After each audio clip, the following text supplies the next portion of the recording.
Le parc du Vercors connaît depuis quelque temps la désertification. Les éleveurs quittent la terre parce qu'ils ne peuvent plus gagner leur vie.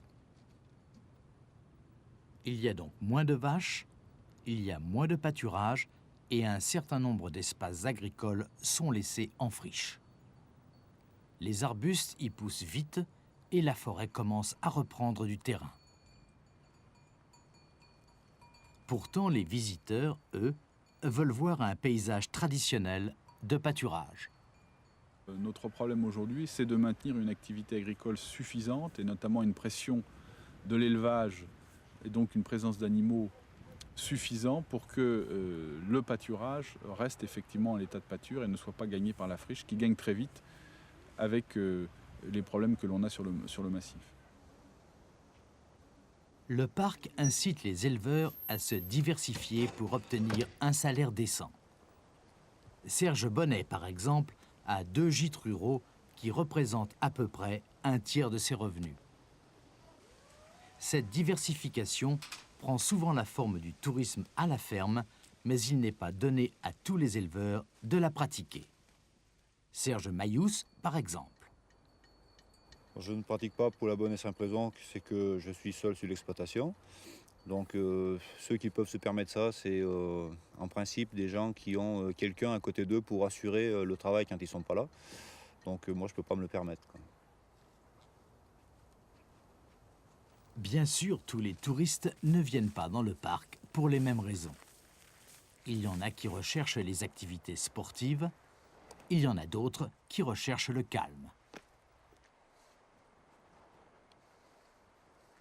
En montagne, je recherche personnellement le calme, le plaisir d'être dans la nature, une atmosphère qu'on ne trouve pas en ville, des sons, des couleurs, et aussi l'observation des animaux sauvages, qui est un de mes loisirs préférés.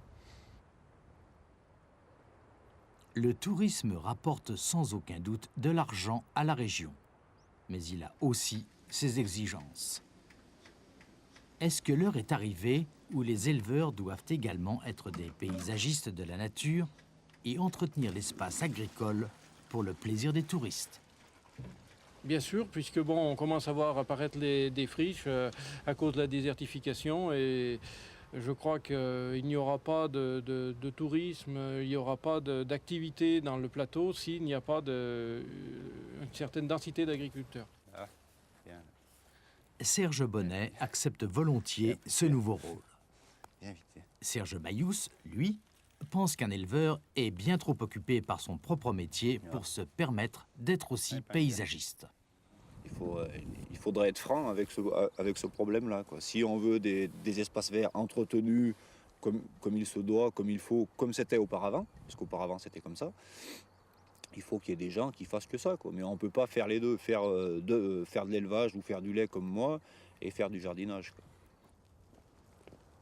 Le but des autorités est de concilier le plaisir des touristes, l'élevage, la nature et l'environnement dans le parc naturel régional du Vercors. Selon les éleveurs, est-ce que c'est possible? Oui, on peut très bien concilier tout ça et les gens sont même demandeurs de ce genre de choses. Oui, avec beaucoup de précautions, oui. Je pense que de toute façon, le tourisme est une source de revenus pour beaucoup, même pour moi, indirectement. Mais ça va très bien. Ça peut aller ensemble, mais avec des précautions quand même.